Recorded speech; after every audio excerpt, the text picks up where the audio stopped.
వాస్తవంగా బీసీలకు రావాల్సింది 1,50,000 కోట్లు. అంటే బీసీల బడ్జెట్ 1,50,000 కోట్లు ఎందుకు ఇవ్వాలంటే, వాస్తవంగా ఈ బడ్జెట్ తయారయ్యేదే బీసీల చెమట సుక్కల తమరు కష్టపడి శ్రమించి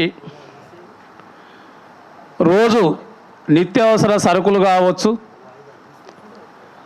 అదేవిధంగా కట్టుకునే బట్టలకు నుంచి వేసుకునే చెప్పుల వరకు ప్రతి దానిపైన రాష్ట్ర ప్రభుత్వాలకు ట్యాక్స్ రూపేణా డబ్బులు చెల్లిస్తూ ఉన్నాం.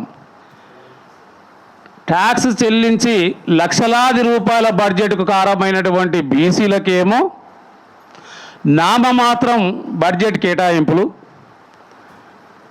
మరి ఎలాంటి ఈ రాష్ట్రానికి కానీ దేశానికి కానీ ఉపయోగపడేటువంటి వర్గాలకేమో అంటే కేవలం కమిషన్ల కోసం, ఏ ప్రాజెక్టులు అయితే కమిషన్లు వస్తాయో, ఏ ప్రోగ్రాంలు అయితే కమిషన్లు వస్తాయో, కేవలం కమిషన్లు వచ్చే వాటికి మాత్రమే బడ్జెట్ కేటాయించి బీసీలకు సంబంధించినటువంటి సంక్షేమ కార్యక్రమాలకు కానీ మిగతా కార్పొరేషన్లకు కానీ ₹1 కూడా చెల్లించకుండా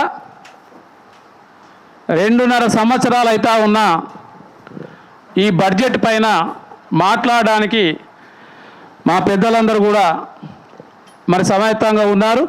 ముందుగా మా పొలిటికల్ ఫ్రంట్ చైర్మన్ అన్నగారు కొంచెం బయటికి వెళ్ళాల్సినటువంటి సందర్భం ఉంది కాబట్టి ముందుగా బీసీ పొలిటికల్ ఫ్రంట్ చైర్మన్ అన్న వాలగోని బాలరాజు గౌడ్ గారిని ఈ బడ్జెట్ పైన మాట్లాడాల్సిందిగా విజ్ఞప్తి చేస్తూ ఉన్నాను.